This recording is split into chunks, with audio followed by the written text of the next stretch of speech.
ಇವತ್ತು ಕಾಜು ಬರ್ಫಿ ಮಾಡ್ತಾ ಇದ್ದೀನಿ. ಇದಕ್ಕೆ ಏನೇನು ಇಂಗ್ರೀಡಿಯೆಂಟ್ಸ್ ಬೇಕು, ಎಷ್ಟು ಬೇಕು, ಹಾಗೆ ಹೇಗೆ ಮಾಡೋದು ಅನ್ನೋದನ್ನು ಇವತ್ತಿನ ವಿಡಿಯೋದಲ್ಲಿ ತಿಳ್ಕೊಳ್ಳೋಣ. ನೀವು ಕೂಡ ಇದನ್ನು ಒಮ್ಮೆ ಟ್ರೈ ಮಾಡ್ಬೋದು. ಇದ್ರ ಜೊತೆಗೆ ಕಿಚನ್ನಿನ ಒಂದು ಮೂಲೆಯಲ್ಲಿ ಮೊದಲ ಬಾರಿಗೆ LED ಲೈಟ್ ಹಾಕೋ ಪ್ರಯತ್ನ ಮಾಡಿದ್ದೀನಿ. ಇದು ಯಾವ ರೀತಿಯಾಗಿ ಕಾಣ್ತಾ ಇದೆ, ಇದನ್ನು ನಾನು ಹೇಗೆ ಫಿಕ್ಸ್ ಮಾಡಿದೆ, ಹಾಗೂ ಎಂಡ್ ರಿಸಲ್ಟ್ ಏನಾಯಿತು ಅನ್ನೋದನ್ನು ಕೂಡ ನೋಡೋಣ ಈ ವಿಡಿಯೋದಲ್ಲಿ. ಬನ್ನಿ ಹಾಗಾದರೆ ಶುರು ಮಾಡೋಣ. ಹಲೋ ಫ್ರೆಂಡ್ಸ್, ರೇಖಾ ಪ್ರಪಂಚಕ್ಕೆ ಸ್ವಾಗತ. ಮೊದಲನೇದಾಗಿ ನನ್ನ ವಿಡಿಯೋಗಳನ್ನ ನೋಡ್ತಾ ಇರೋ ನಿಮ್ಗೆಲ್ರಿಗೂ ತುಂಬಾ ಧನ್ಯವಾದ. ನೀವೆಲ್ಲರೂ ಸಪೋರ್ಟ್ ಮಾಡ್ತಾ ಇದ್ದೀರಾ ಹಾಗೂ ಚಾನಲ್ ಗ್ರೋ ಆಗ್ತಾ ಇದೆ.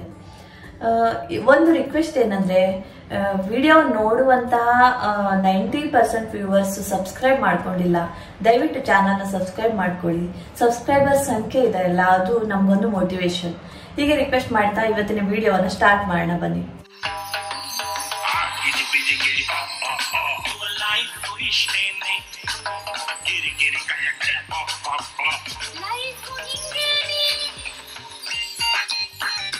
ಇವತ್ತು ನಾನು ಕಾಜು ಬರ್ಫಿ ಟ್ರೈ ಮಾಡ್ತಾ ಇದ್ದೀನಿ. ನಿಮ್ಮೊಂದಿಗೆ ಕೂಡ ಶೇರ್ ಮಾಡ್ಕೋತೀನಿ. ಈ ಕಾಜು ಬರ್ಫಿಗೆ ಒಂದು ಹಿನ್ನೆಲೆ ಇದೆ. ಅದೇನಂದ್ರೆ, ಅದು ನನಗೆ ತುಂಬಾ ಇಷ್ಟವಾದ ಸ್ವೀಟ್ ಆಯ್ತಾ. ನನಗೆ ಬೇಕರಿಯಲ್ಲಿ ಸಿಗುವಂತಹ ಎಲ್ಲ ಸ್ವೀಟ್ಗಳಿಗಿಂತ ಇದು ತುಂಬಾನೇ ಇಷ್ಟ ಆಗುತ್ತೆ. ಏನಂದ್ರೆ, ನಮ್ಮ ಆಫೀಸಲ್ಲಿ ಬರ್ಡೇ ಸೆಲೆಬ್ರೇಟ್ ಮಾಡ್ತಿದ್ವಲ್ಲ, ಆಗ ನನ್ನ ಬರ್ಡೇ ದಿನ ಅಂತೂ ನಾನು ಇದನ್ನೇ ಡಿಸ್ಟ್ರಿಬ್ಯೂಟ್ ಮಾಡ್ತಾ ಇದ್ದೆ.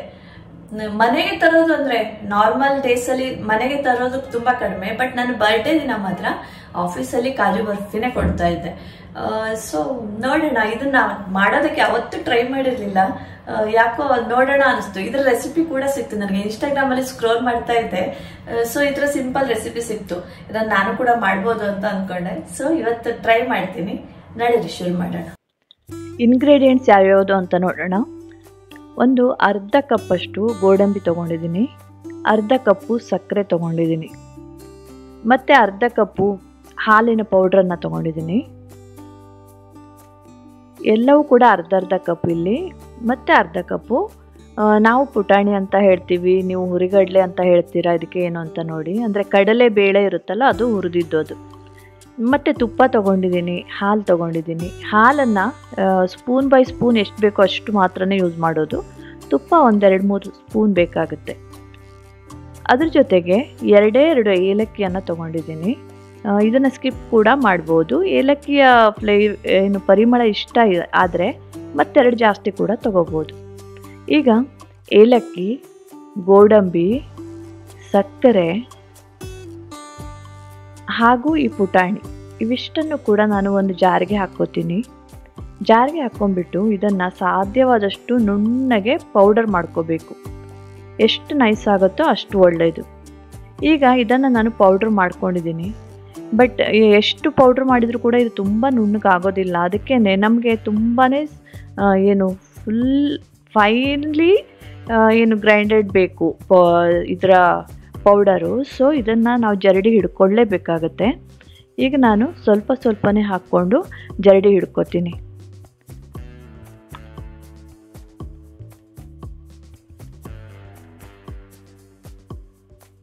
ಸೊ ಇಲ್ಲಿ ನಾನು ನಿಧಾನಕ್ಕೆ ಜರಡಿ ಹಿಡ್ಕೋತಾ ಇದ್ದೀನಿ.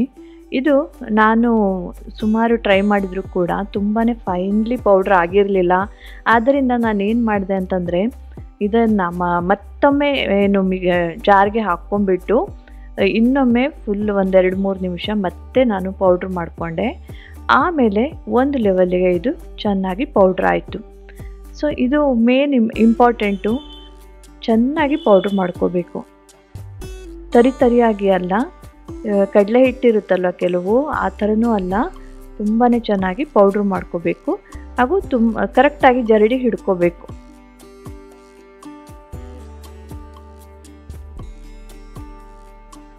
ಸೊ ಇಲ್ಲಿ ಒಂದು 4-5 ನಿಮಿಷ ತೊಗೊಳುತ್ತೆ ನಮಗೆ ಈ ಕೆಲಸವನ್ನು ಮುಗಿಸ್ಕೊಳ್ಳೋದಕ್ಕೆ. ಅದರ್ವೈಸ್ ಇದು ತುಂಬಾ ಈಸಿ ರೆಸಿಪಿ, ಜಾಸ್ತಿ ಏನೂ ತಲೆ ಕೆಡಿಸ್ಕೊಳ್ಳುವಂಥದ್ದಿಲ್ಲ.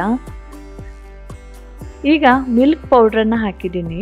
ಇಷ್ಟು ಹಾಕಿಬಿಟ್ಟು ನಾನು ಹಾಗೆ ಇವಿಷ್ಟನ್ನು ಕೈಯಲ್ಲೇ ಒಮ್ಮೆ ಮಿಕ್ಸ್ ಮಾಡ್ಕೋತೀನಿ. ಮಿಲ್ಕ್ ಪೌಡ್ರು ಬೇರೆ ಪೌಡ್ರ್ ಜೊತೆ ಚೆನ್ನಾಗಿ ಮಿಕ್ಸ್ ಆಗೋ ಥರ.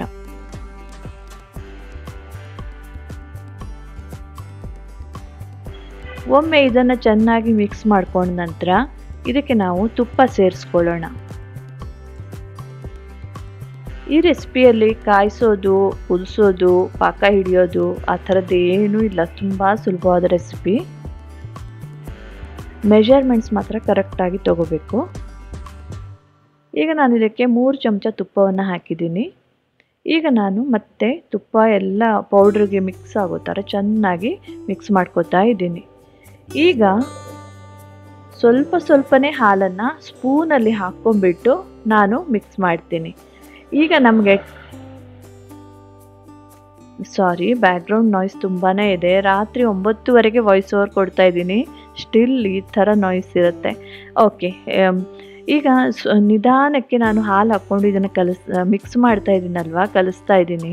ಏನಂದರೆ ನಮಗೆ ಟೆಕ್ಸ್ಚರ್ ಯಾವ ಥರ ಬರುತ್ತೆ ಗೊತ್ತಾ? ಜಾಮೂನ್ ಹಿಟ್ಟು ಕಲಿಸ್ತೀವಲ್ವ ಆ ಥರ ಟೆಕ್ಸ್ಚರ್ ಬರುತ್ತೆ ಇದು. ಅಂದರೆ ಕೈಯಲ್ಲಿ ಆ ಥರ ಫೀಲ್ ಆಗುತ್ತೆ. ಇದೇನಾದರೂ ಅಕಸ್ಮಾತ್ ಸ್ವಲ್ಪ ಜಾಸ್ತಿ ಕೈಗೆ ಅಂಟ್ಕೋತಾ ಇದ್ದರೆ ಮತ್ತೊಂದು ಸ್ವಲ್ಪ ತುಪ್ಪವನ್ನು ಹಾಕ್ಕೋಬೋದು. ಕೈಗೆ ಒಂದು ಸ್ವಲ್ಪ ತುಪ್ಪವನ್ನು ಹಾಕ್ಕೊಂಡ್ಬಿಟ್ಟು ಆಮೇಲೆ ಇದನ್ನು ಮತ್ತೆ ನೀಟಾಗಿ ಕಲಸಿ. ಇದನ್ನು ಚೆನ್ನಾಗಿ ನಾದಬೇಕು. ಚಪಾತಿ ಹಿಟ್ಟಿರುತ್ತಲ್ವ ಆ ಹದಕ್ಕೆ ಇದು ಬರಬೇಕು. ಈಗ ಹಿಟ್ಟು ರೆಡಿಯಾಗಿದೆ. ಇದನ್ನು ಹಾಗೆ ಒಂದು 5 ನಿಮಿಷ ರೆಸ್ಟ್ ಮಾಡೋಣ. ಹಿಟ್ಟು 5 ನಿಮಿಷ ರೆಸ್ಟ್ ಆದಮೇಲೆ ಒಂದು ಬಟರ್ ಪೇಪರ್ ತಗೊಳ್ಳಿ, ಅಥವಾ ಯಾವುದಾದ್ರೂ ಪ್ಲೇಟಿಗೆ ತುಪ್ಪ ಹಾಕ್ಕೊಂಡ್ರೂ ನಡೆಯುತ್ತೆ. ಇದನ್ನು ಲಟ್ಟಣಿಗೆಗೂ ಸ್ವಲ್ಪ ತುಪ್ಪ ಹಾಕ್ಕೊಳ್ಳಿ, ಅದು ಅಂಟದೇ ಇರೋ ಥರ ಒಂದು ಸ್ವಲ್ಪ ಸ್ಪ್ರೆಡ್ ಮಾಡ್ಕೋಬೇಕು. ಲಟ್ಟಣಿಗೆಯಲ್ಲಿ ಮಾಡಿದರೆ ಸರ್ಫೇಸು ಚೆನ್ನಾಗಿ ಬರುತ್ತೆ. ಈಗ ಇದನ್ನು ಒಂದು ಶೇಪಲ್ಲಿ ನಾವು ಕಟ್ ಮಾಡಬೇಕಲ್ವಾ, ಅದಕ್ಕೇ ಈ ರೌಂಡ್ ಶೇಪನ್ನು ಸ್ವಲ್ಪ ಕಾರ್ನರಿಂದ ಕಟ್ ಮಾಡಿ ತೆಕ್ಕೊಳ್ಳೋಣ.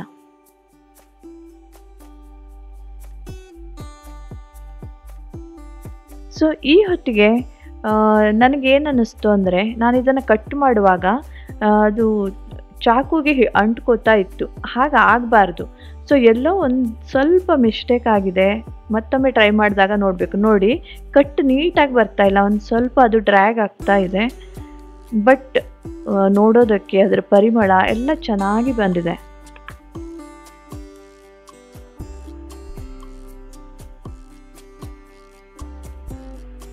ಈ ಸ್ಟೇಜಲ್ಲಿ ಆ ಕಟ್ ಮಾಡಿರೋ ಪೀಸ್ಗಳನ್ನು ಹಾಗೆ ಇಟ್ಟು ಬಾಕಿ ಏನು ಸೈಡಿಂದ ಕಟ್ ಮಾಡ್ಕೊಂಡಿದ್ವಲ್ಲ ಅದನ್ನು ಒಂದು ಶೇಪಲ್ಲಿ ನಾನು ಈ ರೀತಿಯಾಗಿ ಸುತ್ತಿ ಇಡ್ತಾ ಇದ್ದೀನಿ. ಆ ಶೇಪಲ್ಲಿ ಅದನ್ನು ಚೆನ್ನಾಗಿ ಕೈಯಲ್ಲಿ ರೆಡಿ ಮಾಡಿಬಿಟ್ಟು ಇಡ್ತಾ ಇದ್ದೀನಿ. ಸೊ ಇದನ್ನು ಈಗ ಒಂದು 5ರಿಂದ 8 ನಿಮಿಷ ಹಾಗೆ ಬಿಡೋಣ. ಯಾಕೆಂದರೆ ಅದು ಅಲ್ಲೇ ಸ್ವಲ್ಪ ಗಟ್ಟಿ ಆಗುತ್ತೆ. ಆದ್ದರಿಂದ ಒಂದು 8 ನಿಮಿಷ ಇದನ್ನು ಬಿಟ್ಟು ಆಮೇಲೆ ಇದನ್ನು ಒಂದು ಡಬ್ಬಕ್ಕೆ ತುಂಬಿಕೊಳ್ಳೋಣ. ನೋಡಿ ಎಷ್ಟು ಚೆನ್ನಾಗಾಗಿದೆ ಅಂತ. ಕಲರು ಏನು ಟೆಕ್ಸ್ಚರ್ ಒಂದು ಸ್ವಲ್ಪ ಸಾಫ್ಟ್ ಅನ್ನಿಸ್ತು ನನಗೆ, ನಾರ್ಮಲಿ ಮಾರ್ಕೆಟಲ್ಲಿ ಸಿಗೋದಕ್ಕಿಂತ. Otherwise everything was fine. ಇದ್ರ ಮೇಲೆ ಒಂದು ಸಿಲ್ವರ್ ಪೇಪರ್ ಬರುತ್ತಲ್ಲ, ಅದನ್ನು ಹಾಕ್ತಾರೆ ಶಾಪ್ಗಳಲ್ಲಿ. ಸೊ ನನಗೇನು ಅದು ಅಷ್ಟೊಂದು ಇಷ್ಟ ಇಲ್ಲ, ಸೊ ಅದಕ್ಕೆ ಸ್ಕಿಪ್ ಮಾಡ್ತಾ ಇದ್ದೀನಿ. ಬಟ್ ಸ್ವೀಟ್ ಚೆನ್ನಾಗಿ ಬಂದಿತ್ತು. ಒಂದು 15-20 ನಿಮಿಷದಲ್ಲಿ ಇದು ಆರಾಮಾಗಿ ರೆಡಿ ಆಗುತ್ತೆ. ಕಾಯಿಸೋದು, ಕುದಿಸೋದು, ಪಾಕ ತರಿಸೋದು ಆ ಥರದ್ದೇನೂ ಇಲ್ಲ. ಸೊ ಈಸಿಯಾಗಿ ಮನೆಯಲ್ಲೇ ಮಾಡುವಂಥದ್ದು, ಸ್ವಲ್ಪನೇ ಇಂಗ್ರೀಡಿಯೆಂಟ್ಸಿಂದ ನೀವು ಕೂಡ ಟ್ರೈ ಮಾಡಿ. ಇನ್ನು ನೆಕ್ಸ್ಟ್ ಡೇ ಇದು ಈ ಕಿಚನಿನ ಈ ಮೂಲೆಯಲ್ಲಿ ಈ ಲೈಟನ್ನು ಹಾಕಬೇಕು ಅಂತ ಅನ್ಕೋತಾ ಇದ್ದೀನಿ. ನಾನು ಸಾಕಷ್ಟು ವಿಡಿಯೋಗಳಲ್ಲಿ ನೋಡ್ತಾ ಇರ್ತೀನಿ, ಅವರುಗಳೆಲ್ಲ ಈ ರೀತಿ ಒಂದು LED ಸ್ಟ್ರಿಪ್ ಲೈಟನ್ನು ಹಾಕಿರ್ತಾರೆ, ತುಂಬ ಚೆನ್ನಾಗಿ ಕಾಣುತ್ತೆ. ಸೊ ನಾನು ಕೂಡ ಟ್ರೈ ಮಾಡೋಣ ಅಂತ 2 ಲೈಟ್ ತರಿಸಿದ್ದೆ ಬಹಳ ದಿನಗಳ ಹಿಂದೆ, ತಿಂಗಳ ಮೇಲೆ ಆಯಿತು. ಸೊ ಇವತ್ತು ಅದನ್ನು ಟ್ರೈ ಮಾಡೋಣ ಅಂತ ಅಂದ್ಕೊಂಡು ಶುರು ಮಾಡಿದ್ದೀನಿ. ಗೊತ್ತಿಲ್ಲ, ಮೊದಲ ಬಾರಿಗೆ ನಾನು ಈ ರೀತಿಯ ಲೈಟ್ ಹಾಕ್ತಾ ಇದ್ದೀನಿ. ಅದು ಅಂಟ್ಕೊಳ್ಳುತ್ತೋ ಇಲ್ವೋ, ಏನಾಗುತ್ತೆ ಏನೂ ಗೊತ್ತಿಲ್ಲ. ಟ್ರೈ ಮಾಡೋಣ ಬನ್ನಿ. ಬಟ್ ಇದು ಒಂಥರ ವಾರ್ಮ್ ಲೈಟ್ ಇರುತ್ತಲ್ವ, ನೋಡೋಕ್ಕೆ ಚೆನ್ನಾಗಿ ಕಾಣುತ್ತೆ. ಬೇರೆ ವಿಡಿಯೋಗಳಲ್ಲಿ ನೋಡಿದ್ನಲ್ಲ, ನನಗೂ ಇಷ್ಟ ಆಯಿತು. ಅದಕ್ಕೇ ನಾನಿಲ್ಲಿ ಟ್ರೈ ಮಾಡ್ತಾ ಇದ್ದೀನಿ ಹೇಗೆ ಹಾಕೋದು ಏನು ಅಂತ. ಇದು ತುಂಬಾ ದೊಡ್ಡದಿದೆ ಲೈಟು.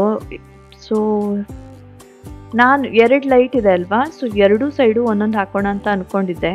ಬಟ್ ಇದೇನೆಂದರೆ ತುಂಬ ಈಗ ಸಾಫ್ಟ್ ಇಲ್ಲ, ಸ್ವಲ್ಪ ಹಾರ್ಡ್ ಇದೆ ಲೈಟು. ಆದ್ದರಿಂದ ಬೆಂಡ್ ಮಾಡೋದೆಲ್ಲ ಅಷ್ಟು ಸುಲಭ ಅಲ್ಲ ಅಂತ ಅನಿಸ್ತು ನನಗೆ.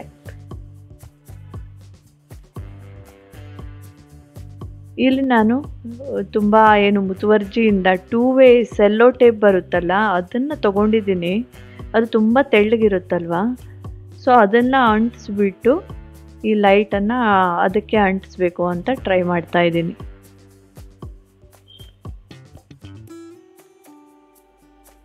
ಕ್ರಾಫ್ಟ್ ಎಲ್ಲ ಬೇರೆಯವರು ಮಾಡೋದನ್ನು ನೋಡುವಾಗ ಎಷ್ಟು ಸುಲಭ ಅನಿಸುತ್ತೆ, ಬಟ್ ಆ್ಯಕ್ಚುಲಿ ನಾವು ಮಾಡೋಕ್ಕೆ ಸ್ಟಾರ್ಟ್ ಮಾಡಿದಾಗಲೇ ಗೊತ್ತಾಗೋದು ಎಷ್ಟು ಮೈನ್ಯೂಟಾಗಿ ಮಾಡಬೇಕು, ಎಷ್ಟು ಪೇಷನ್ಸ್ ಬೇಕು, and it is time consuming ಅಂತ.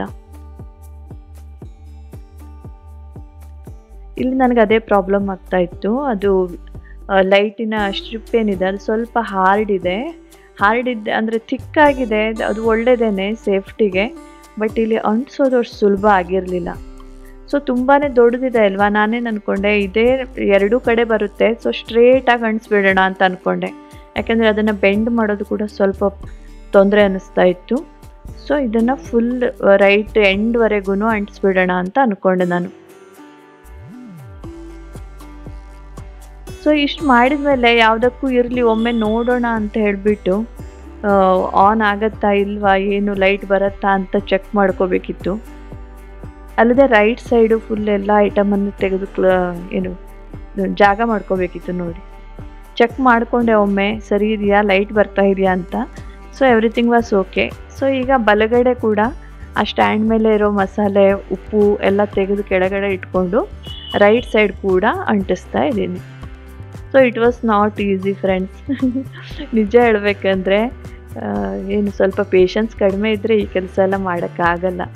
ಪೇಷನ್ಸ್ ಕಡಿಮೆ ಇದ್ದರೆ ಬೇರೆ ಯಾರ ಹತ್ರ ಆದರೂ ಮಾಡಿಸ್ಕೊಳ್ಳೋದು ಒಳ್ಳೆಯದು. ಇಷ್ಟು ಚಿಕ್ಕ ಜಾಗಕ್ಕೆ ಬರೀ ಒಂದು ಲೈಟನ್ನು ಅಂಟಿಸೋದಕ್ಕೆ ನನಗೆ ಆಲ್ಮೋಸ್ಟ್ ಅರ್ಧ ಗಂಟೆಗಿಂತ ಜಾಸ್ತಿ ಹೊತ್ತು ಬೇಕಾಯಿತು. ಮೇ ಬಿ ಫಸ್ಟ್ ಟೈಮ್ ಆದ್ದರಿಂದ ಹಂಗೆ ಅನ್ನಿಸ್ತಾ ಇತ್ತು ಏನೋ ಗೊತ್ತಿಲ್ಲ, ಆದರೆ ಟೈಮ್ ಅಂತೂ ತೊಗೊಳ್ತು. ಅಂದ್ಕೊಂಡಿದ್ದಕ್ಕಿಂತ ತುಂಬ ಜಾಸ್ತಿ ಟೈಮ್ ತೊಗೊಳ್ತು.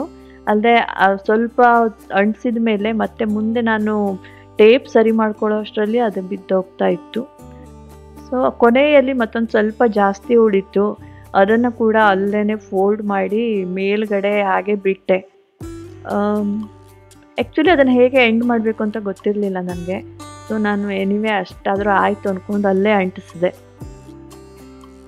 ಒಂದು 25 ನಿಮಿಷ ಆಗಿತ್ತೋ ಏನೋ, ಅಷ್ಟು ಗುದ್ದಾಡಿದ ಮೇಲೆ ಈ ಸ್ಟೇಜಿಗೆ ಬಂದು ಮುಟ್ಟಿದ್ದೆ ನಾನು. ಅಂದರೆ ಒಂದು ರೌಂಡ್ ಫುಲ್ ಅಂಟಿಸಿದ್ದೆ. ಒಮ್ಮೆ ಅಂಟಿಸಿದ ಮೇಲೆ ಆಹಾ ಅನ್ನಿಸ್ತು. ಲೈಟ್ ಹಾಕಿ ನೋಡಿದೆ, ನೋಡಿ ಚೆನ್ನಾಗಿ ಕಾಣುತ್ತಲ್ವಾ. ನನಗೂ ಇದು ತುಂಬ ಚೆನ್ನಾಗಿ ಅನ್ನಿಸ್ತು. ಒಮ್ಮೆ ಲೈಟ್ ಆಫ್ ಮಾಡಿಬಿಟ್ಟು ನೋಡೋಣ.